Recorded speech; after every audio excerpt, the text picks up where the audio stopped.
My friend's sister falsely claimed I was the father of her baby, and my parents disowned me over it. When the truth came out, they begged for forgiveness. But their next move shocked me even more. So, here's the deal. My life turned into a complete mess about a year ago, and I've got to get this off my chest. I never thought I'd be in a position to share something like this. But I guess that's what happens when your family goes off the deep end, and you're left wondering how it all unraveled. Let me start from the beginning, because trust me, this is one of those situations where you're just like, seriously, what is going on? My buddy Dave has a sister named Jenny. I've known them both for years. We grew up in the same neighborhood, hung out sometimes, nothing major. Jenny was always a bit different. I don't want to sound harsh, but she had some mental health challenges. I didn't know all the details. It wasn't my business. Dave never talked much about it, and I didn't pry. Everyone just knew Jenny had her struggles. About a year ago, out of nowhere, Jenny contacts me and says she's pregnant. Okay, fine, except then she drops this thing. She claims I'm the father. My brain just stopped working for a second. I was like, wait, what? Let me be crystal clear. I've never even hugged Jenny, let alone been close to her in that way. Not once. So for her to throw this wild accusation at me, I couldn't wrap my head around it. I told her straight up, Jenny, I don't know what you're talking about. There's no way I'm the father. We've never been like that. But she kept insisting, repeating it over and over like I'd suddenly remember something that never happened. It was beyond strange. I tried to stay calm, thinking maybe this tied into her mental health struggles. But deep down, I was panicking. This is where things started spiraling. Jenny refused to take a prenatal paternity test. I was sitting there thinking, if you're so sure it's mine, why not just prove it? But she wouldn't budge. She kept saying things like, you need to be there for your child, and you're abandoning us before the baby's even born. It was a total guilt trip, and I wasn't falling for it. I made it clear, if she wouldn't take the test, I wasn't signing anything. I wasn't about to get legally tied to a kid that wasn't mine. Simple, right? I thought that'd be the end of it. Oh, how wrong I was. Cue the family drama. A few weeks later, my parents found out. I love them, but they're big on traditional values. The second they heard about this, they lost it, completely lost it. They started calling me names, saying I was irresponsible, a disgrace. I tried to explain, Mom, Dad, this isn't my kid. Jenny's making this up. But they wouldn't listen. It's like once they decided I was responsible, they couldn't let it go. We had some heated arguments. Words were said that I can't take back, and I'm still upset about it. They kept pushing me to do the right thing and step up. Even though I told them over and over it wasn't mine. It didn't matter. In their eyes, I was guilty. Here's where it gets even wilder. I wasn't even in the same state when Jenny would have gotten pregnant. She was staying at a friend's place for a whole month during that time. I pointed this out to my parents, and they just brushed it off. People make mistakes, they said. Sure, but this wasn't a mistake. This was an accusation that could ruin my life. Fast forward to about 6 months into Jenny's pregnancy. By this point, my entire family had turned against me. Every dinner, every call, every text, it was all about how I needed to take responsibility. I was losing my mind. It felt like a nightmare where no one believed me, no matter what I said. My friends were mostly on my side, thankfully, but even a couple of them started questioning me, like, are you sure, man? Maybe you don't remember something? Finally, my parents dropped the ultimate blow. They told me if I didn't step up and act like a father, they'd cut me out of their lives, disown me, kick me to the curb. I thought they were bluffing at first, but they were dead serious. They said if I didn't go along with this, I was no longer welcome in the family. When I didn't cave, they followed through and disowned me. Let me tell you, that stung. I was angry, confused, and hurt. These were the people who raised me, who were supposed to support me, and they chose to believe someone else over me. My own family tossed me aside like I didn't matter. It was torture. Things got stranger after the baby was born. My mom was at the hospital, playing proud grandma. I didn't even know until later. Jenny still refused a paternity test, so I had to go through legal steps to get one done. When the results came back, not my kid, 0% chance I was the father. I felt this huge wave of relief mixed with anger. I sent the results to my parents, thinking, finally, they'll see the truth. They'll realize they were wrong, and things can go back to normal. Nope. Instead, they started blowing up my phone with apologies, offers of money, begging me to forgive them. My dad even mailed me a few $100, like that would fix everything. I kept the money. I felt like they owed me after all they put me through, but forgive them? No way. I told them if they were willing to disown me over something like this, I wasn't going to risk that kind of betrayal again. Most of my friends were on my side, but a few, along with my therapist, suggested I give them another chance. They're your parents, after all, they said.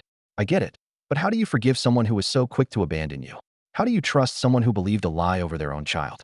That's where I was, stuck between knowing I did nothing wrong and wondering if I should even bother fixing things with them. Every time I thought about it, though, I remembered how fast they turned on me, and I couldn't shake the feeling that they failed me when I needed them most. You'd think proving I wasn't the father would wrap things up, but life had other plans. The mess just kept growing. After the test results came in, I expected my parents to come around, but instead of relief, things got more complicated. Jenny completely flipped out. She started spreading rumors around town that I'd faked the test or tampered with it. She claimed I'd somehow convinced a lab to rig the results, like I'm some genius who knows how to manipulate DNA. I'm just a regular guy. But she wouldn't hear it. She was determined to make me the bad guy. She told people I was abandoning her and the baby, that I tricked everyone into thinking I wasn't the dad. It made no sense, but it didn't matter. Rumors spread fast in a small town. Soon, I was getting dirty looks at the grocery store, like I was some kind of jerk. People even confronted me, asking why I wasn't stepping up for my kid. It was maddening. I had the test results proving I wasn't the father, but no one cared. Jenny played the victim, and I got the blame for something I had no part in. I'd never felt so helpless. It's one thing when your family turns on you, but when the whole town starts seeing you as the villain, that's a different kind of pain. My parents, meanwhile, were still trying to smooth things over, but it was obvious they didn't know how to handle it. My mom kept leaving long, emotional voicemails about wanting her family back together, never addressing what happened, just wanting to pretend it didn't. She even suggested I come over for dinner, like that would magically fix everything. It wasn't just awkward, it was insulting. After all they put me through, they thought a few meals and fake smiles would make it okay. No apology, no acknowledgement of their mistakes. Just, let's move on. Trust doesn't work like that. Once it's broken so badly, you can't patch it up with a hug. It takes real effort, and they weren't willing to admit they were wrong. Then my dad tried to bribe me. He emailed me, offering to buy me a new car if I'd come back to the family. I couldn't believe it. Did they think they could buy my forgiveness? It was so out of touch, I didn't even know how to respond. I just stared at the email, wondering if it was a joke. But no, he was serious. I didn't reply. What do you even say to that? They didn't care about fixing things the right way. They just wanted me back because it was convenient for them. The idea that money could solve this showed how little they understood what they'd done. The worst part came later. Jenny started reaching out to people I knew, dragging them into her drama. She even contacted my ex-girlfriend, Samantha, who I hadn't spoken to in years, trying to convince her I was a terrible person who'd abandoned his kid. Out of the blue, Sam texted me, saying we needed to talk. When she explained Jenny had been messaging her, stirring up old drama, I nearly lost it. I called Jenny and told her to stop. I was done with the games, done with the lies, and I wasn't letting her pull my friends and exes into this mess. She just laughed and hung up. It was like talking to a brick wall. She was so caught up in her fantasy world that nothing got through. At that point, I seriously considered getting a lawyer involved. I didn't want to escalate it, but what choice did I have? Jenny was ruining my reputation, my parents were enabling her, and I felt like I had no one in my corner. My closest friends supported me, sure, but even they didn't grasp how bad it had gotten. Eventually, I decided I couldn't keep living in this constant stress, waiting for the next rumor or accusation. I cut ties completely, not just with Jenny, but with my parents too. It wasn't easy, it hurt, but I knew I couldn't let them keep dragging me down. I wrote my parents a long email, laying out everything. How betrayed I felt, how they'd failed me, how I couldn't trust them anymore. I didn't hold back. I told them I wasn't ready to forgive, and I might never be. If they wanted any chance at a future relationship, they'd have to start by owning up to their actions. No more pretending everything was fine. As for Jenny, I blocked her on everything. She wasn't my problem, and I wasn't letting her drag me back in. I even told Dave, her brother, that I couldn't be around his family for a while. That was tough. He's always been a good friend, but I had to put myself first. It's been a few months since I cut them off, and honestly, it's been a relief. Sure, there are days I feel guilty or second-guess myself, but overall, I know I made the right call. Sometimes you have to walk away, even when it's hard. It's messy and complicated, but at least now I'm not constantly waiting for the next disaster. I can finally breathe again. If you told me a year ago this is where I'd end up, I wouldn't have believed you. Life's funny like that, I guess. Here's where things get even stranger. I thought cutting ties with Jenny and my parents would end the chaos. Like, once they were out of my life, everything would settle down. But of course, it doesn't work that easily. Cutting them off was just the start of a whole new mess. A couple of weeks after I sent that email and blocked Jenny, I got a message from an old high school friend, Mike. We hadn't talked in years, but he asked if I was okay. At first, I thought it was random, but then he said my parents had reached out to him. Mike and I weren't even that close back in the day, so for them to contact him? Huge red flag. Apparently, they'd been going around, asking people to talk to me on their behalf. Old friends, distant relatives, even people I barely knew. They were telling everyone I was in a bad place, and they were worried about me. The worst part? They framed it like I was the one who needed to apologize for cutting them off. Mike was cool about it. He knew something was up and wanted to give me a heads up, but it didn't stop there. Over the next few days, I got messages from all sorts of people I hadn't spoken to in years, all saying the same thing. Your parents are really worried about you. Or, you should give them another chance. It was unreal. They'd somehow convinced all these people I was the bad guy, that I'd gone off the rails and needed to make amends. I couldn't believe it. I was just trying to move on, and my parents were out there running a full-on campaign to make me look like the villain. It felt like some weird alternate reality where nothing made sense. No matter how much I tried to escape the drama, it kept coming back. The final straw was when they reached out to my boss. Yes, my parents called my job. I don't even know how they got the number, but they tracked down my boss and told him they were concerned about me, that I wasn't in the right headspace. Can you imagine how humiliating that was? My boss pulled me into his office one day, looking serious, and asked if everything was okay at home. I was stunned. I didn't even know what to say at first. How do you explain that your parents think you've lost it because you set boundaries? I told him the whole story, and thankfully, he was understanding. He even apologized for bringing it up. But the damage was done. My own parents were trying to mess with my job just because I wouldn't bend to their will. After that, I had no choice. I went to a lawyer and started the process of getting a restraining order against them. I didn't want to go that far, but what else could I do? They were invading my career, my friends, my peace of mind. I had to protect myself, even if it meant legally cutting them off. The process was long and stressful, court dates, paperwork, tons of anxiety, but it also brought a strange sense of relief. Finally, I was taking control. No more letting them invade my life or twist the narrative. Of course, when they found out about the restraining order, they lost it.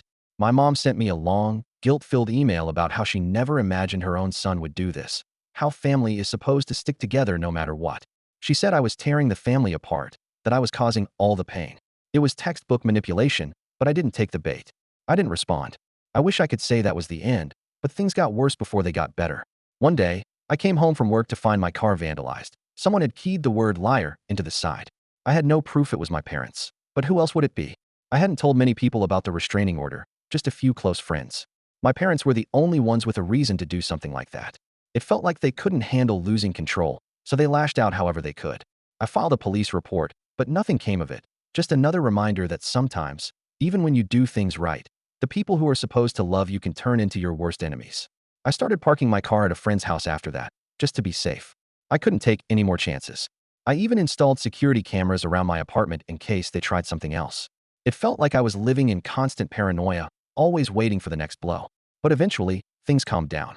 The restraining order went through, and my parents were legally barred from contacting me or coming near my home or workplace. It was a huge weight off my shoulders. For the first time in forever, I could breathe. It's been a few months now, and I'm still picking up the pieces. I had to do a lot of damage control with friends and coworkers, explaining the situation and making sure they knew the truth. Most were supportive, but a few were skeptical, like, "Are you sure your parents would go that far?" I get it, it's hard to believe. But when you've lived it, you know how far some people will go when they feel they're losing control. Looking back, I never imagined it'd get this bad. It's wild how quickly family can turn on you when you refuse to play by their rules. But I've learned something big through this. You can't let anyone, not even family, dictate your life. Sometimes, you have to make the hard choice to walk away, even when it hurts. After the restraining order, I thought things would finally settle down. But surprise, life had other plans. Just when I started breathing again, my parents found a new way to mess with me. This time, it wasn't direct contact or vandalism. It was a whole different level of ridiculous. One day, I'm at home, minding my own business, when I get a letter in the mail. At first, I thought it was tied to the restraining order, maybe some final paperwork. Nope, it was a lawsuit. My own parents were suing me for emotional distress. I couldn't believe it. They were actually claiming that cutting them off had caused them severe emotional damage, and they deserved compensation. They even said I'd alienated them from the rest of the family, which was nonsense, because they were the ones who isolated me. I stared at the letter for minutes, trying to process it. Who sues their own kid because they're upset about being cut off? Part of me wanted to laugh at how absurd it was, but another part was stressed. This wasn't just family drama anymore. It was legal, and it was about to get messy. I called my lawyer right away. I couldn't handle this alone. She was as shocked as I was. She'd seen messy family cases, but suing your kid for emotional distress? That was a new one. We went over the details, and while most of it was clearly baseless, we couldn't ignore it. They were serious, so I had to fight back. The next few weeks were a blur. Meetings, calls, stress. I gathered all the evidence. The paternity test, the restraining order, the harassment. My lawyer was confident we'd win, but it still felt unreal that it had come to this.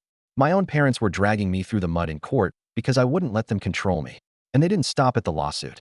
They started reaching out to other family members, trying to turn them against me. I got messages from aunts, uncles, cousins, people I hadn't heard from in years. all saying, "Why can't you make peace with your parents?" Or "Family is everything. You're being selfish." It was like they'd been brainwashed into thinking I was the villain. I was furious, not just at my parents, but at the whole situation. No matter what I did, they found a way to twist the story and make me the bad guy. How do you explain to someone who's only hearing one side that your parents are suing you because you set boundaries? I ended up cutting off more people, blocking family, unfriending them on social media, shutting down those connections. It wasn't because I didn't care, I did, but I couldn't keep justifying myself to people who'd already made up their minds. It was exhausting, and I was done. Eventually, the court date came. I showed up with my lawyer, ready for whatever nonsense they'd throw at me. It was a circus. My parents had this sob story about how they'd always been there for me, how I'd cruelly cut them off without reason. They painted themselves as victims, which was impressive, considering they disowned me first. My lawyer wasn't having it. She dismantled their arguments, showing the judge the evidence, the harassment, the restraining order, the paternity test. By the end, the judge wasn't buying their story. The lawsuit was thrown out, and they were ordered to pay my legal fees. A small victory, but it didn't feel like one. It felt like I'd barely escaped a nightmare, with so much fallout still to deal with. After the case, they tried one last time, sending a long, emotional letter about how sorry they were, how they wanted to make things right. It was the same guilt-tripping routine, and I didn't respond. I'd made my choice. I wasn't going back. Cutting off your family hurts, but sometimes it's necessary for your sanity. Their version of love was toxic, and I wasn't letting it ruin me anymore. So that's where I'm at. The lawsuit's behind me, the restraining order's in place, and I'm moving forward. It hasn't been easy, but I'm learning to live without the noise, without the constant stress of waiting for the next disaster. For the first time in a long time, I feel some control over my life, and that feels good. I don't know what the future holds. Maybe things will change, maybe not. But right now, I'm focusing on myself, rebuilding what they tried to tear down. It's been a long road, but I'm starting to see the light at the end of the tunnel. And yet, my family found a way to surprise me one last time. A couple of months after the court ruling, things had finally calmed down. I'd cut ties with everyone causing stress and could focus on rebuilding my life. No random messages, no lawyer letters, just peace. Or so I thought. One day, I'm out running errands when I bump into my cousin Melissa. We were never super close growing up, but we'd always gotten along, so I said hi. We chatted for a bit. Normal stuff, life, work, but then she hit me with, "Did you hear what your parents are planning?" I froze. Planning? I asked, that familiar dread creeping in. She looked uneasy, like she wasn't sure she should say, but she sighed and continued. "Yeah, they're throwing a big family reunion next month. They're saying it's a reconciliation thing between you and them." I couldn't believe it. They were planning an ambush reunion to force me back into the family. Melissa said they were inviting everyone, distant relatives, family friends, people I hadn't seen in years, and telling them I'd be there, like I was part of it. I was furious. I hadn't agreed to anything, and now they were setting me up to look bad if I didn't show. I thanked Melissa for the heads up and told her I wasn't going. She understood, but I could tell she was torn, half buying my parents' "we just want to fix things" story. I could see it in her face. She wanted me to go, to make peace. But after everything, there was no way I was walking into that trap. That night, I thought hard about what to do. I knew I wasn't going, but I felt like I needed to say something. So, I decided to send one final message to my parents, laying it all out. The next morning, I wrote them an email, short but direct. I told them I knew about the reunion and wasn't coming. I said I didn't want a forced reconciliation, especially not in front of a crowd. If they cared about fixing things, they'd start by respecting my boundaries. Until then, there was nothing to discuss. I didn't expect a reply, and I didn't need one. I just wanted to set the record straight. But of course, they couldn't let it go. A few days later, my dad called.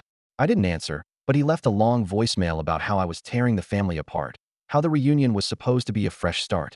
He even said, "Your grandparents would be so disappointed in how you're handling this." That hit hard, not because I believed it, but because it reminded me how they always used guilt to manipulate me, even dragging my supportive grandparents into it. It was like they couldn't accept that maybe they needed to look at themselves. I didn't respond. What was the point? I'd said my piece, but it weighed on me. I kept thinking about the reunion, all those relatives expecting me to show up, believing I was just refusing peace. How many knew the full story? How many got my parents' twisted version? The reunion came and went. I didn't hear from them after, but I saw photos online, happy faces, family hugs. My parents were smiling, acting like everything was fine, like they hadn't spent the last year trying to wreck my life. It was odd seeing them pretend like that, but I guess they were always good at it. A few weeks later, I ran into Melissa again. She said the reunion was awkward. People expected me, and when I didn't show, there were uncomfortable talks. My parents tried to explain it away, but some relatives questioned why I wasn't there and why they hadn't been honest. Not everyone bought their story after all. That's where things stand. I've distanced myself from the drama, but it's always there, lurking. My parents will probably never admit they were wrong. I've accepted that. But I can protect myself, keep building my life without them, and focus on the people who truly care. It's been a long road, and it still hurts sometimes. Cutting off family isn't easy, and I wonder if I did the right thing.